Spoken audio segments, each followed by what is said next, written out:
అందరికీ మురళీధర్ క్లాస్ రూమ్కి స్వాగతం. స్కూల్ అసిస్టెంట్ సోషల్ స్టడీస్కి సంబంధించి మనం ఆన్లైన్ ఎగ్జామ్స్ అనేటువంటివి నిర్వహిస్తున్నాం. అందులో భాగంగా నవంబర్ సిలబస్ మీద ఒక గ్రాండ్ టెస్ట్ కండక్ట్ చేయడం జరిగింది. డిసెంబర్ 1 నుంచి డిసెంబర్ 13 వరకు కూడా ఆ పరీక్ష మీకు అందుబాటులో ఉన్నది. ఆ పరీక్ష రాసిన తర్వాత డిసెంబర్ 13 తర్వాత మనం రిజల్ట్ చూసిన తర్వాత దాని మీద విశ్లేషణ చేసుకుంటే బాగుంటుంది అనేటువంటి ఉద్దేశంతో ఈ వీడియో రూపంలో నేను మీ ముందుకు వచ్చానమాట. ఎందుకు విశ్లేషణ చేసుకోవాలంటే మీరు ఇచ్చినటువంటి అవుట్పుట్ బట్టి దాని గురించి మాట్లాడవలసి వస్తుందన్నమాట. మొదట మనం ఈ గ్రాండ్ టెస్ట్కి సంబంధించి 150 మార్కులకి మనం పెట్టుకున్నాం. మీకు అందరికీ తెలిసిందే కదా, 150 మార్కులకి ఈ గ్రాండ్ టెస్ట్ మనం పెట్టుకున్నాం. ఇందులో మీకు కరెంట్ అఫైర్స్, జీకే, విద్యా దృక్పథాలు, సైకాలజీ, కంటెంటు ఓవరాల్గా అన్ని అంశాల మీద పెట్టుకున్నాం.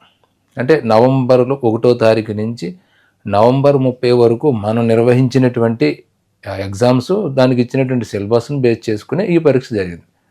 అంటే దాదాపుగా ఒక 20-25 చాప్టర్స్ మధ్యన మనం ఈ ఎగ్జామ్స్ అనేది జరుపుకున్నాం.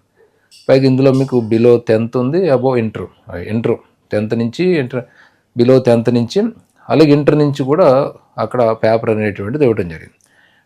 అంటే ఈ గ్రాండ్ టెస్ట్ దేనికి నమూనాగా మనం తీసుకోవాలంటే డిఎస్సి గ్రాండ్ టెస్ట్కి నమూనాగా మనం భావించుకోవచ్చు అనమాట.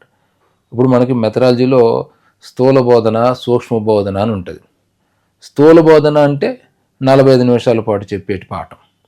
సూక్ష్మ బోధన అంటే ఒక 5 నిమిషాలు 10 నిమిషాల్లో ముగించేటువంటి బోధన, అది సమయాన్ని బట్టి. రెండోది సూక్ష్మ బోధన అంటే తక్కువ మందికి 10 మందికి 15 మందికి పెట్టేటువంటిది, ఒక 5 నుంచి 10 మందికి. స్థూల బోధన అంటే చాలామందికి ఉంటుంది. సో మనం భవిష్యత్తులో జరగబోయేటువంటి డిఎస్సి పరీక్ష ఎక్కువ సిలబస్ ఉంటుంది, వేలాది మంది లక్షలాది మంది ఆ పేపర్ రాస్తారు. మరి ఇది దాని నమూనాగా తీసుకుని మనం నిర్వహించినటువంటి సూక్ష్మ గ్రాండ్ టెస్టు సిలబస్ తక్కువ, 20 నుంచి 25 మధ్యలో ఉన్న చాప్టర్స్, యూనిట్స్. అలాగే ఇది రాసినటువంటి వాళ్ళు కూడా తక్కువ అంటే నా ఉద్దేశం కంపేర్ టు డిఎస్సి ఎగ్జామ్స్తో పోల్చుకుంటే ఒక 1500 మంది వరకు ఈ పరీక్ష రాశారు. అంటే ఎలా చూసినా ఇది ఒక నమూనా అనమాట. డిఎస్సి పరీక్షకు ఒక నమూనా లాంటిది.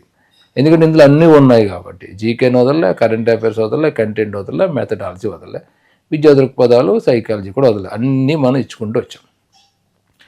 ఇలా ఉన్నటువంటి పేపర్లో విద్యార్థుల యొక్క ప్రతిభ ఎట్లా కనపడింది అంటే చూసుకుంటే మనకి మొదటి ర్యాంక్ ఇక్కడ 146 మార్కులు వచ్చాయి ఒక అభ్యర్థికి, మనలో ఒకరికి. ఆ తర్వాత మార్కులు రెండో ర్యాంక్ అండి, ఫస్ట్ ర్యాంక్ ఇది. మనం దాంట్లో రెండో ర్యాంక్ వచ్చేటప్పటికి 129 మార్కులు వచ్చినాయి, ఇది రెండో ర్యాంకు.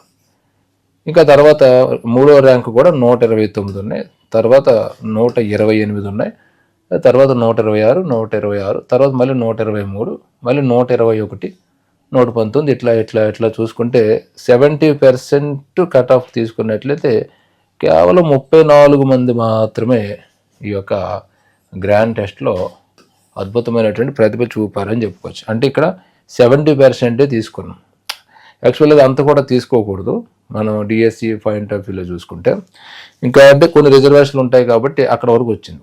మనం ఓపెన్ కట్ ఆఫ్గా మనం తీసుకున్నట్లయితే ఖచ్చితంగా 75 తోటే మనం కట్ చేసుకోవాలి ప్రస్తుతానికి ఆలోచించుకుంటే. అంటే 75తో కట్ చేసుకుంటే ఇది ఓవరాల్గా 16 మంది ఈ యొక్క డిఎస్సికి సెలెక్ట్ అయినట్టు అనమాట. ఎంతమంది రాస్తే అంతమంది సెలెక్ట్ అయినట్టు వస్తుంది. అంటే సూక్ష్మ గ్రాండ్ టెస్ట్ కదా ఇది, స్థూల గ్రాండ్ టెస్ట్ కాకుండా సూక్ష్మ గ్రాండ్ టెస్ట్లో మన యొక్క సెలక్షన్ లిస్ట్ తీయండి సార్ అంటే ఇది మన సెలక్షన్ లిస్ట్. కరెక్ట్గా చెప్పాలంటే 15-16 మంది మనకి సెలెక్ట్ అయినట్టు అవుతారు. రైట్, ఇది ఒక రిహార్సలే మనకి. ఇది అంటే మనం ఏమిటి అనేటువంటిది మనకి కనపడుతున్న దర్పణం అనమాట. మనం నీట్గా మేకప్ అయ్యి అద్దం ముందు నిలబడ్డాం అనుకో అందంగా కనపడతాం, ఇది చంద్రవందరగా నిలబడ్డాం అనుకో చంద్రవందరగానే కనపడతాం. అంటే మనం ఏమిటి అనేటువంటిది దర్పణం చెప్తుంది. నువ్వేమిటి అనేటువంటిది ఎలాంటి టెస్ట్లో నీకు గుర్తు చేస్తావంటే నీకు వచ్చిన మార్కులు, నీ యొక్క ప్రిపరేషన్ ఎట్లా ఉన్నది, వే ఆఫ్ స్టడీ ఎట్లా ఉన్నది అనేటువంటిది అన్ని ఓవరాల్గా మొత్తం అది ఒక దర్పణం లాగా మనకు చూపిస్తుంది అనమాట మనం ఏమిటి అనేటువంటిది. సో మీరేమిటి అనేటువంటిది ఇక్కడ మీకు ఇది కనిపిస్తున్నది. సో ఇంతవరకు బాగానే ఉంది. సో ఓవరాల్గా మనం చూసుకున్నప్పుడు సో వేలాది మంది ఈ పరీక్ష రాశారు. దాదాపుగా 1500 మంది పరీక్ష రాస్తే అందులో ఒక 34 మందిని మనం సెలెక్ట్ చేస్తే అందులో మళ్ళీ ఒక 15 మందిని ఎంపిక చేసుకోవడం జరిగింది. సరే, ఇదంతా పక్కన పెడదాం. అసలు ఎందుకు ఇలా జరిగింది అనే దాని మీద డేటా అనాలిసిస్ చేసుకోవడం జరిగింది. అంటే నేను అనమాట. అలాగే మీలో చాలామందితో మాట్లాడటం కూడా జరిగింది. మాట్లాడిన తర్వాత కొంచెం సలహాలు సూచనలు ఇచ్చుకుంటే మంచిది. అంటే ఇది విశ్లేషణ చేసుకుందాం మనం. అంటే మీరు నేను కలిసి కూర్చొని చక్కగా ఒక సమావేశంలో విశ్లేషణ చేసుకునేటువంటి ప్రయత్నం చేయాలన్నమాట. ఖచ్చితంగా చేసుకోవాల్సినటువంటి అవసరం. ఎలాగైతే మనకి సూక్ష్మ బోధన అయిన తర్వాత, ఒక చిన్న పని అయిన తర్వాత, ఒక చిన్న ప్రాజెక్ట్ అయిన తర్వాత మెథడాలజీ పాయింట్ ఆఫ్ వ్యూ చెప్తే డిస్కషన్ చేసుకుంటాం. ఆ ప్రాజెక్ట్లో ఉన్నటువంటి సాధక బాధకాలు ఏంటి, ఎక్కడ బాగా చేసాం, ఎక్కడ బాగా చేయలేదు, ఎవరెవరు బాగా చేశారు, ఎవరెవరు బాగా చేయలేదు అనేటువంటి డిస్కషన్ చేసుకుంటాం. అలాగే ఏ పని చేసినా పని అయిన తర్వాత ఒక చర్చ పెట్టుకోవటం అనేటువంటిది సహజం. సో మీరు నేను అందరూ కలిసి కూర్చొని డిస్కస్ చేసుకునేటువంటి చర్య ఒక వేదిక అనమాట. యూట్యూబ్ ద్వారా అది మనం చేసుకుంటున్నాం ఇక్కడ. అంతే. ఒక ప్రాజెక్ట్ మాత్రమే మనం చేసాం. ఇక్కడ మార్కులు బాగా వచ్చి ఉండవచ్చు కొంతమందికి, అతి తక్కువ మంది, కొంతమంది ఎక్కువ మందికి రాలేకపోయి ఉండవచ్చు. అంత మాత్రాన మనం నిరుత్సాహపడిపోవాల్సిన అవసరం లేదుగా. ఫస్ట్ ప్రాజెక్ట్ ఇది, జస్ట్ ఒక ట్రయల్ వేస్తాం అనమాట. ట్రయల్ ఎలా ఉన్నది అనేటువంటిది. ట్రయల్ ఎలా ఉన్నది అంటే ఇప్పుడు మనకు వచ్చింది, దీన్ని బట్టి నెక్స్ట్ ఏం చేయాలనేటువంటి ప్లాన్ చేసుకోవాలి. అంతే తప్ప ఇక్కడితో ఆగిపోకూడదు కదా. అందుకని మనం మాట్లాడుకునేటువంటి ప్రయత్నం చేద్దాం. సో మాట్లాడుకునేటువంటి ప్రయత్నం చేస్తే మనం ఇక్కడ కొన్ని కారణాలు ఉన్నాయి. మార్కులు తగ్గాయంటే ఉత్తనే తగ్గు, మార్కులు పెరిగాయంటే ఉత్తనే పెరుగు. ఎవరు అన్నట్టుగా డబ్బులు ఉత్తనే రావు అన్నట్టుగా మార్కులు కూడా ఉత్తనే రావు. దానికి మనమే పెట్టేటువంటి దాన్ని బట్టి వస్తాయి. సో ఇక్కడ కూడా ఈ మార్కులు ఎందుకు తగ్గాయి, దానికి కొన్ని కారణాలు ఉన్నాయి. ఎందుకు తగ్గాయి అంటే మొట్టమొదటిది ముద్ద ఇక్కడ మనం వాయిదా ప్రభావం చెప్పుకోవాలి. గవర్నమెంట్ ఎప్పుడైతే వాయిదా వేసిందో డిఎస్సిని, కొంచెం ఆ వాయిదా ఎఫెక్ట్ పడిందనమాట. సరే చూద్దాంలే అనేటువంటిది. అది ఎక్కువ మందిని అంటే చదవకుండా, మనసును కేంద్రీకరించకుండా, మనసును నిలపకుండా అది చేసిందనమాట. అంటే డిస్టర్బెన్స్ చేసిందనమాట. అప్పటి వరకు దూసుకుపోతున్నటువంటి విద్యార్థిని ఒక్కసారిగా డిస్టర్బ్ చేసింది. ఆ డిస్టర్బ్ ప్రభావం మన గ్రాండ్ టెస్ట్ మీద పడిపోయింది. అంటే మనం ఒక్కసారి డిస్టర్బ్ అయితే ఎలా ఉంటుంది అన్నదానికి ఇది ఒక బెస్ట్ ఎగ్జాంపుల్ అనమాట. ప్రిపరేషన్ చేసేవాళ్ళు నేను చాలాసార్లు చెప్తూ ఉంటాను, మీరు అస్సలే దేనికి చెల్లించకూడదు, దేనికి లొంగకూడదు అని చెప్తూ ఉంటాను. ఎందుకంటే అది దెబ్బ కొడుతుందేమో అని ఒక భయం నాకు. నా పిల్లవాడిని, నా స్టూడెంట్ని, నా విద్యార్థిని దెబ్బ కొడుతుందేమో ఆ డిస్టర్బెన్స్ అనేటువంటిది అనే ఉద్దేశంతో చాలాసార్లు చెప్తాను. మనం దేనికి చెల్లించకూడదు, ఒక మునిలాగా ఉండాలన్నమాట. చెల్లించామా ఇదిగో ఎలా ఉంటుంది. సో ఎప్పుడైతే వాయిదా ప్రభావం అనేది మనకు పడిందో అది ఆటోమేటిక్గా ఎఫెక్ట్ ఇచ్చేసింది. మనం చదివే అంశాల మీద ఇచ్చింది, మన యొక్క కాన్సన్ట్రేషన్ మీద ఇచ్చింది, మన యొక్క ప్రజెంటేషన్ మీద ఇచ్చింది, ప్రిపరేషన్ మీద ఇచ్చింది, అన్నిటి మీద ఇచ్చింది. దాంతో రైజిన మన ర్యాంక్ పడిపోయింది. ఇక్కడ గుర్తుపెట్టుకోవాల్సినటువంటి విషయం. ఇది ప్రధాన కారణం అనమాట, వాయిదా ప్రభావం పడింది. సో నిజమే కదా? నిజమైతే కామెంట్ చేయండి. ఇక రెండోది పని ఒత్తిడి ప్రభావం. ఇది రెండవ కారణం. పని ఒత్తిడి ప్రభావం అంటే ఇక్కడ డిఎస్సి ఉంటుంది అన్నప్పుడు ఫుల్ టైము మీరు పని చేశారు, జాబ్ పక్కన పెట్టారు, జాబ్ కొంచెం అటు ఇటుగా వెళ్ళిన వాళ్ళు ఉన్నారు, అడ్జస్ట్మెంట్ చేసుకున్నారు. ఎందుకంటే వాళ్ళు కూడా సహకరించారు, ఇళ్లలో సహకరించారు, ఆఫీసులో సహకరించారు. ఎప్పుడైతే వాయిదా పడిందో సహకరించే వాళ్ళు కరువు అయిపోయారు. ఇక మళ్ళీ బర్డెన్ యాజ్ ఇట్ ఈజ్గా వచ్చేసింది. దాంతో ఏమైంది, పని ఒత్తిడి ప్రభావం, అది ఆఫీసులో కావచ్చు, లేదా హోమ్లో కావచ్చు, లేదా ఇంకో చోటు కావచ్చు. మీరు దాంతో ఏమైందంటే పని ఒత్తిడి పెరగడం మూలంగా మనం పూర్తిగా కాన్సన్ట్రేషన్ చేయలేక, ఎక్కువ పాఠాలు ఉన్నాయి కదా నవంబర్ సిలబస్లో, సరే వాయిదా లేదు కదా తర్వాత చూద్దాంలే అని అనుకుని జస్ట్ అలా చూసుకుంటూ చదివారు తప్ప ఫుల్ ఎఫెక్ట్ అక్కడ పెట్టలేకపోయారు. అది తప్పు మీది కాదు, ఆ తప్పు ఇక్కడదన, ఇంకో తప్పు దానిది. ఓకే. తర్వాత పునఃస్మరణ ప్రభావం. మీలో చాలామందికి ఈ ప్రభావం లేదు. అంటే వాయిదా ప్రభావం వాళ్ళకి ఏం పట్టించుకోలేదు, వాళ్ళు చదువుతున్నారు. అలాగే పని ఒత్తిడి ప్రభావం కూడా లేదు. ఎందుకంటే అందరికీ అన్ని కారణాలు ఉండవు. కొంతమందికి ఒక కారణం ఉంటుంది, మరి కొంతమందికి ఒక కారణం ఉంటుంది. అలాగా మీలో కొంతమందికి పునఃస్మరణ ప్రభావం ఉన్నదన్నమాట. వీళ్ళు చదువుతున్నారు, రయ్యమని చదువుతున్నారు చక్కగా. వీళ్ళని గమనించుకుంటే మనం ఇక్కడ ఒకటి చెప్పుకోవాలి. ఎప్పుడైనా మనం తక్కువ చాప్టర్స్ మీద, ఒక 4 చాప్టర్స్ మీద కానీ, ఒక 5 యూనిట్స్ మీద కానీ, ఒక 6 యూనిట్స్ మీద కానీ మనం ఎగ్జామ్ పెడితే రయ్యమని వీళ్ళ ర్యాంకు 90%కి వెళ్ళిపోతుంది. మీ గురించే చెప్తున్నాను. అదే ఎక్కువ చాప్టర్స్ పెట్టామంటే, అంటే ఒక 15 చాప్టర్స్, ఒక 20 చాప్టర్స్, లేదా ఒక 25 చాప్టర్స్ ఎక్కువ మొత్తం పెట్టినప్పుడు వీళ్ళ ర్యాంకు డౌన్ అవుతుంది. అంటే ఏమవుతుంది ఇక్కడ? విలోమ సంబంధం అన్నమాట. అంటే మనం డిమాండ్ భాషలో చెప్పుకోవాలంటే ధర తగ్గితే డిమాండ్ పెరుగుతుంది, అలాగే ధర పెరిగితే డిమాండ్ తగ్గుతుంది అన్నట్టుగా. ఎప్పుడైతే ఇక్కడ మనకు చాప్టర్స్ తక్కువ ఉన్నాయో ర్యాంక్ పెరుగుతుంది, ఎప్పుడైతే చాప్టర్స్ పెరిగాయో ర్యాంక్ డౌన్ అయిపోతుంది. విలోమ సంబంధం నడుస్తుంది. ఇది మంచిది కాదు విద్యార్థి. ఎందుకు మంచిది కాదంటే, తక్కువ ఉన్నప్పుడు అందరూ బాగా రాస్తారు, ఎక్కువ ఉన్నప్పుడు ఎవరు అక్కడ నిలబడ్డారనేదే కీలకం. ఆఫ్టర్ ఆల్ ఇక్కడ మనం పెట్టుకున్నది ఒక 20-25 చాప్టర్స్. మరి ఇక్కడ నిలబడాలి కదా. ఇక్కడ ఎందుకు నిలబడలేదు మీరు అంటే, ఇక్కడ ప్రధాన డ్రాబ్యాక్ పునఃస్మరణ ప్రభావం అన్నమాట. మీరు చదువుతున్నారు కానీ పునఃస్మరణ చేయట్లేదు. మరి ప్రయాణం ఎలా ఉంటుందంటే, ఇప్పుడు ఫర్ ఎగ్జాంపుల్ మనకి ఒక ఉదాహరణ చూద్దాం. 1, 2, 3, 4 టెస్టు, 5వ టెస్టు అనుకుంటున్నాం అనుకో. సో దీనికి కొన్ని చాప్టర్స్ ఇచ్చాం, దీనికో కొన్ని చాప్టర్స్ ఉన్నాయి, దీనికో కొన్ని చాప్టర్స్ ఉన్నాయి, దీనికో కొన్ని చాప్టర్స్ ఉన్నాయి, దీనికో కొన్ని చాప్టర్స్ ఉన్నాయి, అలాగే ఇంకో టెస్ట్, దీనికో కొన్ని చాప్టర్స్ ఉన్నాయి. మీరు ఏం చేస్తున్నారంటే, ఇది చదువుతున్నారు, చక్కగా రాస్తున్నారు, 90% స్కోర్ చేసుకుంటున్నారు. రెండో టెస్ట్ అంశాలు చదువుతున్నారు, చక్కగా రాస్తున్నారు, 90% స్కోర్ చేస్తున్నారు. మూడో టెస్ట్ కూడా రాస్తున్నారు, ఒక 80-85 స్కోర్ చేస్తున్నారు. ఇలా అన్నీ రాసుకుంటున్నారు, అన్నీ కూడా 80 నుంచి 90% స్కోర్ చేసుకుంటూ వస్తున్నారు. అంతా బాగున్నది. మీకు ఏం కనపడుతుందంటే, ప్రోగ్రెస్ కార్డులో ప్రతి టెస్ట్లో 90% కనపడుతుంది.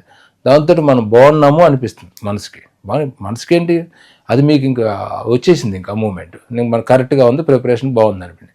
అయితే ఇక్కడ ఏం చేస్తున్నారంటే, ఒక టెస్ట్కి ప్రిపేర్ అయ్యి 90% వచ్చిన తర్వాత ఇక్కడ కట్ అవుతుంది. తర్వాత సిలబస్ చూసుకుంటున్నారు, దాంట్లో కూడా 90% వచ్చిన తర్వాత కట్ అయిపోతుంది. తర్వాత టెస్ట్ సిలబస్ చూసుకుంటున్నారు, దాంట్లో కూడా మంచి స్కోర్ చేసుకుంటున్నారు, అక్కడితో కట్ అయిపోతుంది. అంటే ఏమవుతుందంటే, మీరు ఒక్కసారి బాగా చదివి రాసిన తర్వాత అది నాకు అంతా వచ్చేసింది, at the same next exam ఉంది కాబట్టి దాన్ని పక్కన పెట్టి తర్వాత ఎగ్జామ్కి వెళ్ళిపోతున్నారు. అలాగే మీరు 6వ ఎగ్జామ్కి వచ్చే సమయానికి ఏమవుతుంది, అప్పుడు ఎప్పుడో చదివినటువంటి ఇవన్నీ కూడా మీకు చాలా దూరం అయిపోతున్నాయి అప్పటికి.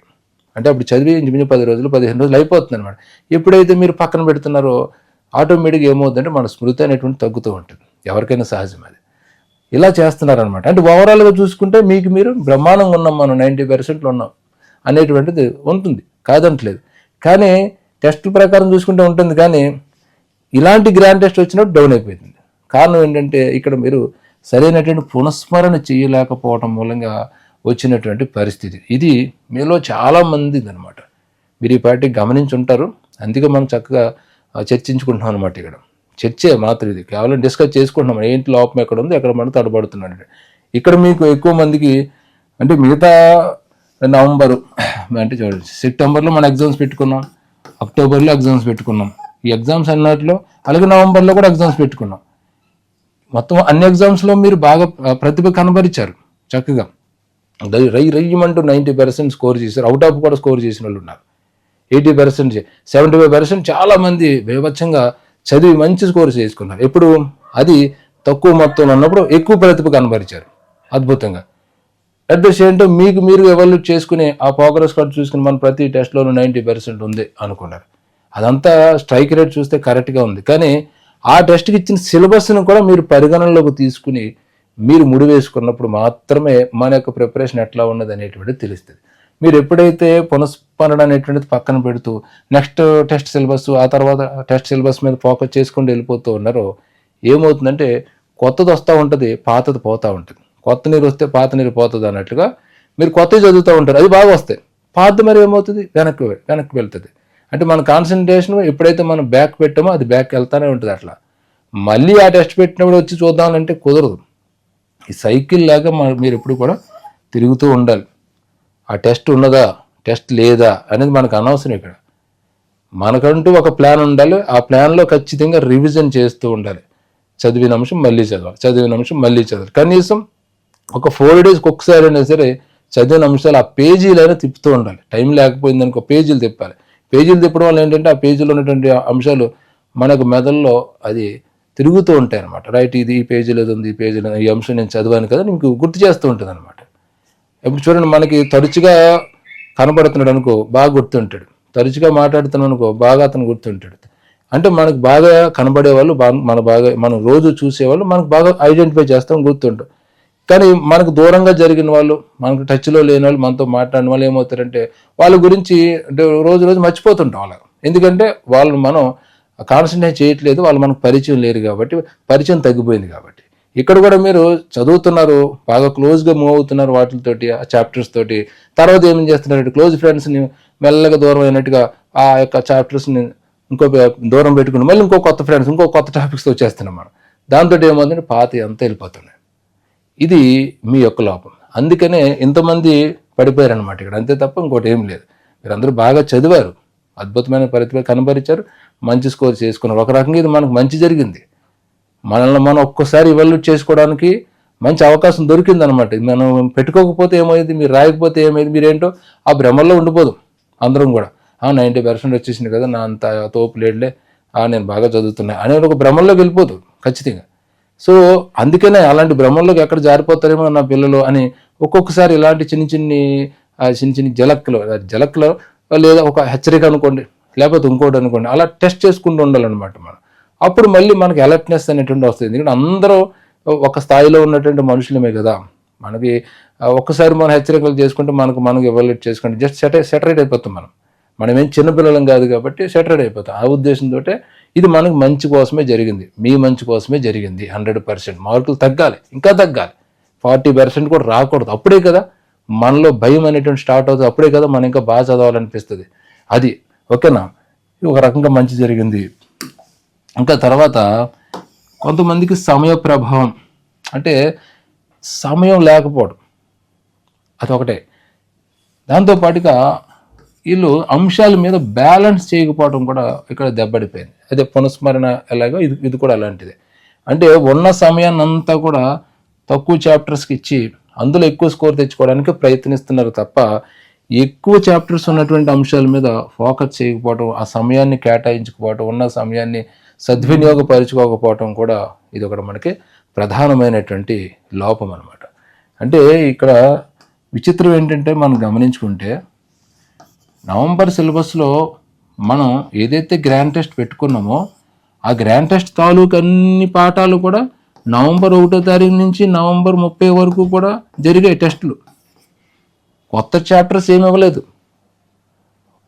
ఏదైతే నవంబర్లో ఎగ్జామ్స్ పెట్టుకున్నామో ఆల్రెడీ వాటి మీదే మనం పరీక్షలు పెట్టుకున్నాం, వాటి మీదే మనం గ్రాండ్ టెస్ట్ పెట్టాం, కొత్త చాప్టర్స్ లేవు. మరి ఎందుకు తడబడ్డారు మీరు అంటే, మీరు ఏ టెస్ట్గా ఆ టెస్ట్గా భావించుకుంటూ ఉన్న సమయాన్నంతా కూడా మీరు ఆ యొక్క పర్టికులర్ టెస్ట్కి ఇవ్వటం, చిన్న టెస్ట్కి ఇవ్వడంతో, ఎక్కువ సమయాన్ని చిన్న టెస్ట్కి ఇవ్వడంతో అక్కడ స్కోర్ బోర్డు డన్ అని తగ్గిందనమాట. మీరు అట్లా కాకుండా ఎప్పుడైనా గుర్తుపెట్టుకోండి, ఒక గ్రాండ్ టెస్ట్కి మనం చదువుతున్నాము, టైం టేబుల్ ప్రకారం గ్రాండ్ టెస్ట్ ఉంది అనుకున్నప్పుడు, గ్రాండ్ టెస్ట్ ఉంటుంది అనుకున్నప్పుడు మీరు అలర్ట్ అవ్వాలి. ఎప్పటి నుంచి 1వ తారీఖు నుంచి అలర్ట్గా ఉండాలన్నమాట. 1వ తారీఖు నుంచి దానికంటూ ఒక సమయాన్ని కేటాయించుకుంటూ దాన్ని పర్టికులర్గా దాని మీద కాన్సన్ట్రేట్ చేసుకుంటూ పోతే అప్పుడు గ్రాండ్ టెస్ట్లో కూడా మనం తగ్గం. అలాగే మీరు సమయాన్ని కనుక చేస్తుంటే మీ స్కోర్ అనేటువంటిది వచ్చి ఉండేది. కానీ అలా చేయలేదు. అయితే సమయం సరిపోవట్లేదు సార్, ఆ యొక్క 10 చాప్టర్లు, ఆ యొక్క 4 చాప్టర్లు, 3 చాప్టర్లు చదవడం దాంతో సరిపోతుంది, ఆ 2 చాప్టర్లు చదవడం సరిపోతుంది అనుకుంటూ దాని మీద ఎక్కువ కాన్సన్ట్రేట్ చేశారు. ముఖ్యంగా ఇంటర్మీడియట్ జాగ్రఫీ తగిలిందేమో నవంబర్ నెలలో, కొంచెం తడబడ్డారు. అలాగే ఇంటర్మీడియట్ లింక్ మిగతా చాప్టర్స్ మీద కూడా ఇబ్బంది పడ్డానట్టు. ఆ ఇబ్బందిని బేస్ చేసుకునే మీరు ఎక్కువ కాన్సన్ట్రేషన్ చేశారు. ఇది ఎట్టి పరిస్థితులు మనం పొట్టు సాధించాలని, పొట్టు అయితే సాధించారు ఆ చిన్న చిన్న ఎగ్జామ్స్కి. కానీ ఓవరాల్గా వచ్చినప్పటికి ఏమైంది అనేటప్పటికి అక్కడ మీరు సరిగ్గా సమయాన్ని వెచ్చించుకోకపోవడం అనేటువంటిది ప్రధానమైనటువంటి లోపం. నిజం చెప్పాలంటే ఇది ఖచ్చితంగా లోపమే. కారణం ఏంటంటే నవంబర్ టెస్ట్ మీకు డిసెంబర్ 1 నుంచి దాదాపుగా 13 రోజుల పాటు ఉన్నది, 13వ తారీఖు వరకు. అంటే నవంబర్లో నేను అక్టోబర్లో మీకు సిలబస్ ఇచ్చాను, అక్టోబర్ ఎండింగ్లో మీకు నవంబర్ ఎగ్జామ్ సిలబస్ ఇచ్చాను. అంటే అప్పటి నుంచి మీరు చూసుకుంటే గ్రాండ్ టెస్ట్కి దాదాపుగా ఒక 45 రోజుల సమయం మీకున్నది. ఎంత అద్భుతమైన సమయం! 45 రోజుల సమయంలో మీరు మనకి నవంబర్లో గ్రాండ్ టెస్ట్ ఉంది కదా, దానికంటూ ఒక ప్లాన్ చేసుకుని ఉంటే మనకి పరిస్థితి వచ్చేది కాదు. కానీ మనం అలా చేయలేకపోవడానికి కారణం ఏంటి? ఇవన్నీ ఉన్నాయి. ఇవన్నీ ఉండటం వల్లే అలా జరిగిందనమాట. ఇది కూడా మనం మంచిగా చెప్తున్నాను కదా, ఒక్కొక్కసారి ఏం జరిగినా మన మంచిగా జరుగుతూ ఉంటుంది. ఇది కూడా మనల్ని మనం ఒకసారి ఎవాల్యుయేట్ చేసుకోవడానికి, మన స్థాయి ఏమిటి, ఎలా ఉన్నదని ఒకసారి చెక్ చేసుకోవడానికి, మనకు మనం హెచ్చరికలు ఇచ్చుకోవడానికి ఇది బాగా ఉపయోగపడుతుంది. ఓకే, సరే. మన ఇక్కడ ఎక్కువ డిసప్పాయింట్ అవ్వాల్సిన అవసరం అసలే లేదు. ఇక తర్వాత స్తబ్దత ప్రభావం ఎక్కువ మందికి మనలో, అంటే ఎందుకో స్తబ్దం అయిపోయారు అనమాట. అంటే నడిచి ఉన్న వాళ్ళు ఒకసారిగా ఆగిపోయి అలాగ ఉండిపోతారు కదా, స్తబ్దత అయిపోయారు. అట్లాగా ప్రిపరేషన్ చేసి ఒక్కసారిగా స్ట్రక్ అయిపోయారు అనమాట. అప్పటి వరకు ఇంజిన్ పనిచేస్తుంది, ఏదో చిన్న రాడో లేకపోతే చిన్నది ఇదైతే ఏమో ఆ ఇంజిన్ ఎలాగైతే ఆగిపోతుందో, ఇట్లా కొంతమంది చదివి ఆగిపోయారు, స్తబ్దం అయిపోయారు. దానికి రకరకాల కారణాలు ఉంటాయి. మానసికమైనటువంటి కారణాలు ఉండొచ్చు, వర్క్ బర్డెన్ కావచ్చు, లేకపోతే ఒకలాంటి ఇసుకుదల. అంటే ఎందుకు వస్తుందంటే, సుదీర్ఘంగా ఒక పని మనం చేస్తూ ఉంటే 4 సంవత్సరాలుగా, 5 సంవత్సరాలుగా, 6 సంవత్సరాలుగా సుదీర్ఘంగా ఒక పని చేస్తూ ఉన్నప్పుడు ఏ డిస్టర్బెన్స్ వచ్చినా కూడా స్తబ్దత అయిపోతుంది, ఆగిపోతాం అనమాట. మీలో ఎక్కువ మంది అలాగే ఆగిపోయారు, స్తబ్దం అయిపోయారు. కారణం అది మీ తప్పిదం కాదు, మీకు ఎదురైనటువంటి అనుభవాలు తప్పిదం. మీకు ఎదురైనటువంటి అనుభవాలు, మీకు ఎదురవుతున్నటువంటి పరిస్థితుల వల్ల మీరు స్తబ్దం అయిపోయారు. అలా స్తబ్దం అయినప్పుడే మనం లేచి నిలబడాలి. స్తబ్దం అయిపోయి మనం అక్కడ ఆగిపోకూడదు. అందుకే ఇది మీకు మంచి జరిగింది. ఇది నిజంగా ఇందులో ఎక్కువ మంది ఒక 100-200 మంది బాగా వచ్చేసారనుకో, ముందు టెస్టులాగా 90%, 80%, ఒక 200 మంది వచ్చేసారనుకో, మనం పెద్దగా మాట్లాడుకునే వాళ్ళం కాదేమో. అది ఎప్పుడూ దెబ్బ కొట్టేది మనకి. సో భవిష్యత్తులో జరగబోయే దాన్ని దృష్టిలో పెట్టుకుని భగవంతుడు మనకిచ్చినటువంటి ఒక అవకాశం అన్నమాట ఇది విద్యార్థులారా. కాబట్టి ఇలాంటి స్తబ్దతో ఏర్పడిన వాళ్ళు కానీ, సమయాన్ని కేటాయించలేకపోయిన వాళ్ళు కానీ, అలాగే వాయిదాల మీద బుర్ర పెట్టిన వాళ్ళు కానీ, దాంతోపాటుగా పని ఒత్తిడి కానీ, పునఃస్మరణ సరిగ్గా చేయలేని వాళ్ళు ఎవరైతే ఉన్నారో మన దాంట్లో, ఇది కేవలం నా విద్యార్థులకు వస్తున్నది. నా వీడియో చూస్తున్న వాళ్ళందరూ కూడా నా విద్యార్థులే. స్కూల్ అసిస్టెంట్ సోషల్ స్టడీస్ రాష్ట్రంలో 2 తెలుగు రాష్ట్రాలు ప్రిపరేషన్ చేస్తూ నా వీడియోలు చూస్తున్న అందరూ నా విద్యార్థులు, అందరికీ వర్తిస్తుంది. ఎవరైతే ఇలాంటి ప్రభావాలకు లోనే ఆగుతూ ఉన్నారో మిమ్మల్ని మీరు ఒక్కసారిగా హెచ్చరికలు జారీ చేసుకోండి. అద్దం ముందు నిలబడతారో, లేకపోతే గోదావరి గట్టు మీద నిలబడతారో, డాబా టెర్రస్ మీద నిలబడతారో, లేదా ఇంట్లో గదిలో ఒంటరిగా నిలబడతారో, ఒక్కసారి ఆలోచించుకుని ఒక 5-6 నిమిషాల పాటు ఆలోచించుకొని నేను ఈ వీడియో అయిపోయిన తర్వాత మీరు ఆత్మపరిశీలన చేసుకుంటే, మంచి జరిగింది కదా, ఇది మనకి నన్ను నేను సంస్కరించుకోవడానికి మంచి జరిగింది కదా, ఏంటి మన లోపాలు ఏమో అనేది తెలుసుకోవడానికి మంచి జరిగింది కదా అనిపిస్తుంది. సో ఇవి పెద్దగా డిసప్పాయింట్ అవ్వాల్సిన అవసరం లేదు. జస్ట్ ఇది ఏంటంటే చిన్న మైనస్లు ఉంటాయి, ఎవరికైనా ఉంటాయి. కానీ మన ప్రయాణం అనేటువంటిది ఆగకూడదు. మరి వాయిదా పడిందని నేను వాయిదా ఇస్తాను ఆ టెస్టులు. తర్వాత చూద్దాం అనుకున్నాను. నా పని నేను చేసుకుపోతున్నాను కదా. సో అందరికీ ప్రభావం లోన్ అవుతారు, కానీ మనం లోన్ అవ్వకూడదు. నేను లోన్ అవ్వలేదు, మీరు కూడా లోన్ అవ్వకూడదు. నా స్టూడెంట్స్ కాబట్టి మీరు కూడా అలాగే నిలబడాలి. ఏం జరిగితే జరిగినాయి, మన సత్తా ఏంటో మనం చూసుకుంటూ పోదాం, మన పని మనం చేసుకుంటూ పోదాం, అంతే. ఓకేనా విద్యార్థులారా? సో మరి ఈ డిసెంబర్ నెలలో ఎగ్జామ్ జరుగుతున్నాయి కదా, వాటి మీద కాన్సన్ట్రేషన్ చేస్తూ ఈ 100 రోజుల ప్రణాళికను కూడా మీరు ఎలా చదవాలి ఏంటనేటువంటిది కూడా చెప్పాను మీకు. ఆ 100 రోజుల ప్రణాళికలో ఆ యొక్క ఎగ్జామ్స్ని మొదటే మీరు ఫైండ్ అవుట్ చేసుకుని, ఒక 30 రోజుల తర్వాత ఒక ఎగ్జామ్ ఉందంటే ఆ 30 రోజులు వచ్చిన తర్వాత చదవటం కాకుండా ముందు నుంచి దాని మీద కాన్సన్ట్రేషన్ చేసుకుంటూ వెళ్ళండి. ముఖ్యంగా ఈ మన 100 డేస్ ప్లాన్లో మొదటి లేయర్లో 6th to 10th జరుగుతాయి. తర్వాత లేయర్లో వచ్చేటప్పుడు ఇంటర్మీడియట్ జరుగుతాయి. అంటే 30 రోజుల తర్వాత వస్తున్నాయి కదా, ఆ రోజు చూద్దామని కాదు. మీరు డిసెంబర్ నుంచి దాని మీద ఫోకస్ పెట్టుకుంటూ 6th to 10th ఆల్రెడీ టెట్గా చదువున్నారు కాబట్టి కొంచెం సమయం దానికి ఇచ్చుకొని ఎక్కువ సమయాన్ని ఇంటర్మీడియట్ పెట్టుకుంటూ రావాలి. అలా బ్యాలెన్స్ చేయండి. బ్యాలెన్స్ చేయకపోతే ఇలాగ ఉంటుంది. బ్యాలెన్స్ చేస్తే ఇంకా ఈ బోర్డు సరిపోదు అనమాట. ఇంకా నా విద్యార్థుల యొక్క రిజల్ట్లు ఇక్కడ నేను చూపించడానికి, గ్రాండ్ టెస్ట్ రిజల్ట్ చూపించడానికి అలాంటి పరిస్థితి నాకు రావాలి, మీ నుంచి అటువంటి అవుట్పుట్ రావాలి. సో దీన్ని మనం పట్టించుకోవాల్సిన అవసరం లేదు. మీరు ఎవరు కూడా డిసప్పాయింట్ అవ్వద్దు. మీ వర్క్ మీరు చేసుకోండి.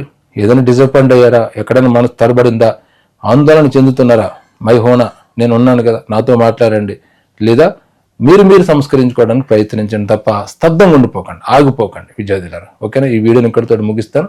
గ్రాండ్ టెస్ట్పై మనం చేసుకున్నటువంటి ఈ విశ్లేషణ వివరణ మీకు గనక నచ్చినట్లయితే, ఆ యొక్క ప్రభావాలకు మీరు గనక లోనట్లయితే ఖచ్చితంగా చెప్పండి, సార్ నేను ఇది లోనయ్యాను కానీ నేను మారాను, నేను దీనికి లోనయ్యాను నేను మారాను, నేను ఈ ప్రభావంలో పడ్డాను కానీ ఇప్పుడు మారాను, నన్ను నేను మార్చుకోవడానికి ఈ టెస్ట్ ఉపయోగపడింది అని ఒక కామెంట్ చేయండి. మనసులో పెట్టుకోండి, ముందుకు సాగిపోండి. జై హింద్.